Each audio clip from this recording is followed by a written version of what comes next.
morning, or depending on when you're watching this, good afternoon, good evening, or good night. My name's Ross, and as always, told how to voice the radio. So today, I want to apologise, or go deeper into something I didn't get to go deep enough into before. I don't know how you want to phrase it. But the other day, I told you about Mega Venusaur EX coming in the new Mega sets which were revealed for Japan. We'll be getting them obviously in the not too distant future as well. They've just not been revealed for this, whereas they have been revealed over in Japan. Cool. Now, the thing is, when we looked at this before, I don't think I gave enough love to Venusaur. I think there's actually a lot more to Venusaur than I told you. And I don't think I had really enough time to get into it too much in my other video. But I also think I didn't give Venusaur enough credit. So now, Venusaur can have his own video, and I'm going to explain to you why we should maybe be more excited than we have been. Now, the thing, of course, to note about Mega Venusaur EX, 380 HP. The largest HP we've ever seen on any Pokemon, unmodified. And as I said the other day, this was, Venusaur was tied for the joint highest HP at 340 previously, so the only thing that's going to beat this is a Wailord. We might get a Wailord that beats this. That is it. I would be stunned if any non-Wailord beat this. So I've already seen a bunch of people going, oh, not long until we get 400 HP. Mate, it took from Sword and Shield base to the first Mega set. That's the whole of the Sword and Shield block and the whole of the Scarlet and Violet block to go from 340 to 380. Let's not pretend we're like 2 sets away from 400. Unless we get a Wailord. Wailord could break it. Wailord is always a bit of an exception, so that might happen. Unless we get a Wailord, we're going to be stuck on 380 for a while. Don't believe the people saying we're just about to hit 400. We're not. Venusaur was tied for the highest at 340 previously.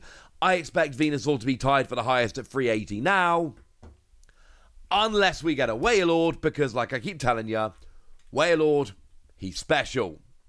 So, what's going on with this? Well, first we've got 380 HP, right? That's brilliant.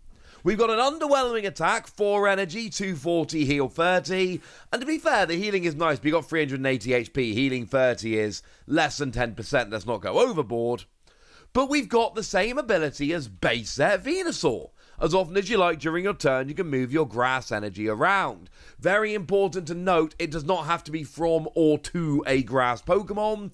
You just can move any of your grass energy anywhere you like. Very important if you want to be teching other Pokemon in. So, what do we do about Venusaur? Well, let's start with the attack for a moment, because I told you the attack was too expensive. I told you we didn't have great energy acceleration, or at least good enough energy acceleration. And there is an argument. I was wrong about that. Here's the argument. Ready? Teal Mask Ogapon.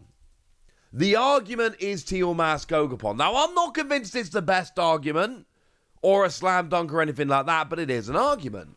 Because, of course, Teal Mask Ogapon, once during your turn, you can attach a basic grass in your hand to this Pokemon, and if you attached any energy in this way, you draw a card. So, you've got Venusaur's ability that lets you move that grass energy around.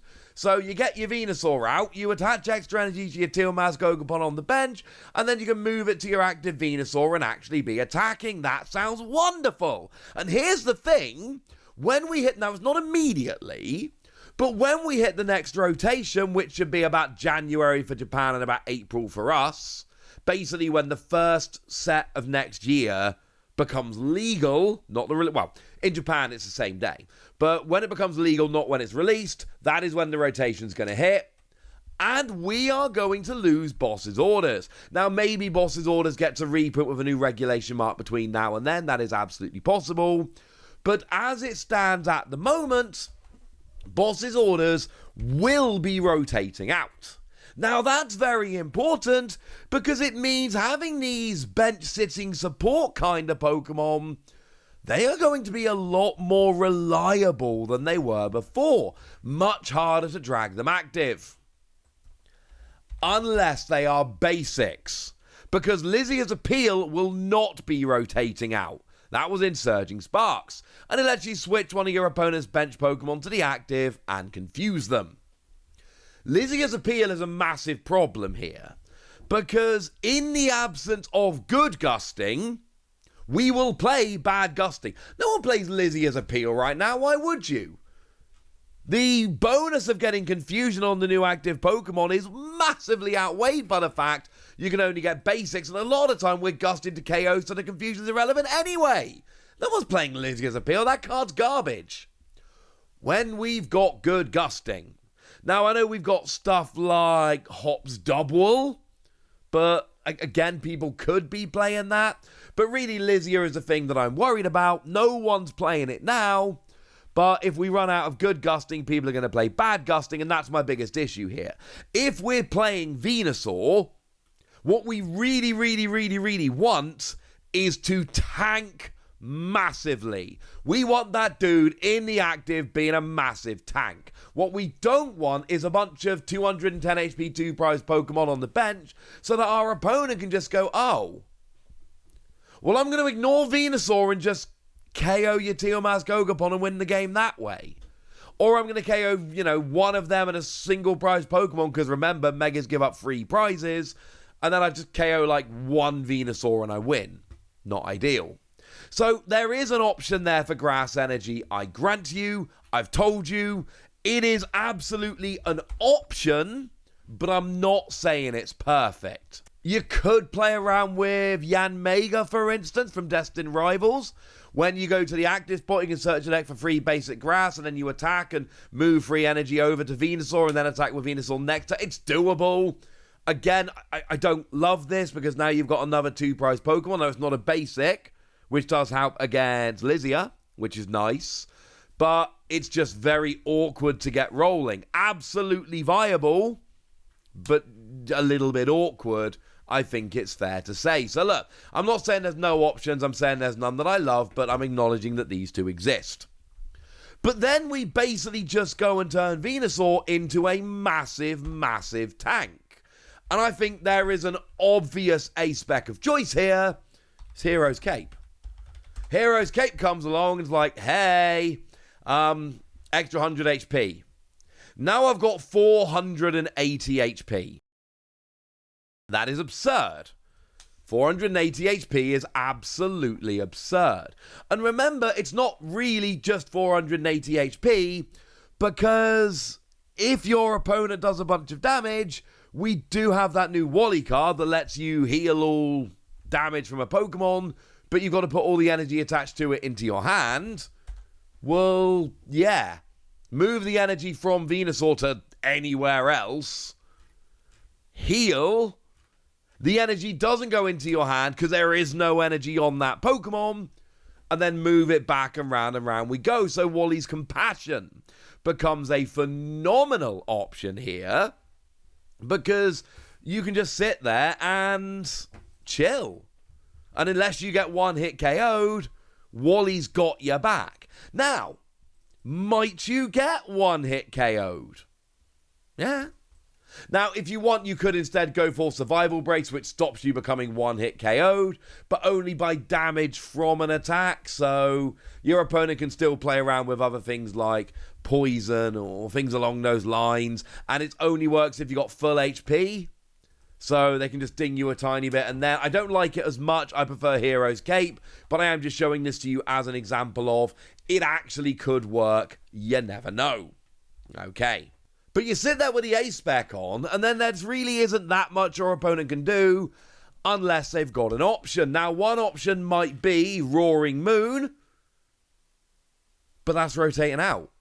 That's in the first 4 Scarlet and Violet sets.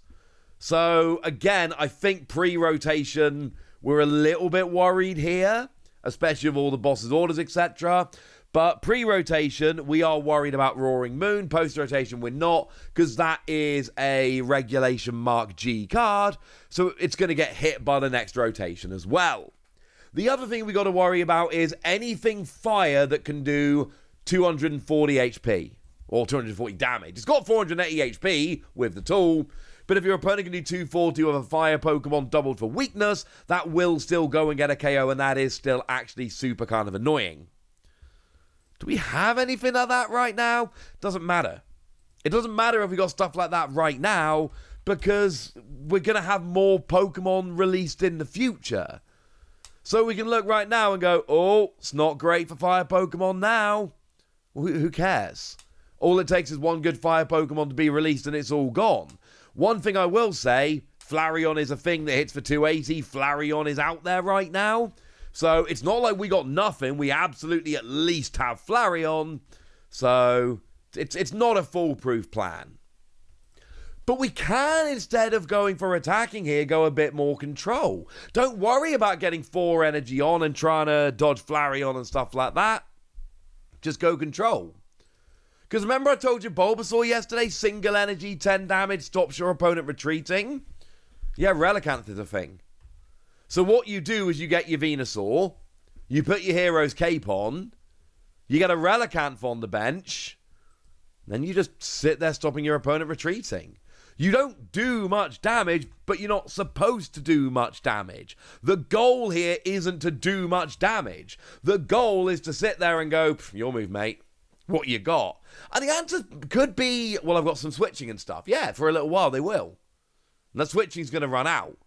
It just turns into new Blocklax, turns into new Snorlax. And essentially, if they've got a way around it, you lose. But if they don't got a way around it, then you're absolutely fine. I'm still not convinced that Venusaur, Mega Venusaur EX is going to be the be-all and end-all. I'm not. I do, however, think it is better than I gave it credit for the other day. I think we have got ways to accelerate energy, though they are very much imperfect. I think when you whack a Hero's Cape on there, it becomes an absolute monster. And I think combining it with Bulbasaur and Relicanth to give you a, hey, I'm basically stopping you retreating while you can't KO me because I'm massive and oh, look. Yeah. That could work. And the combination of Hero's Cape to go up to 480 and then having Wally's Compassion, knowing that you're not actually going to be losing any energy when you use it. I'm just saying, ladies and gentlemen, I'm telling you there's a chance. But I told you all about it now, so now it's over to you guys. Tell me what you think about this in the comment section. Go nuts! Be nice. And then make sure you like this video, subscribe to this channel, follow me on Twitter at @TheWasi. That's where we talk about Pokemon and a whole bunch of other card games. And please do consider checking out patreon.com/PTCG Radio, where you can support the channel, get some bonus podcasts, join a Discord, and all kinds of fun things. And get shoutouts on the channel like the lovely Ray of Light, who's been a supporter of ours for a while now and seems to be a very lovely person. So shout out to them for the support and the loveliness.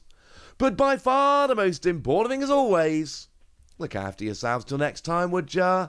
Thank you very much for watching. My name's Ross, and you've been watching PTCG Radio.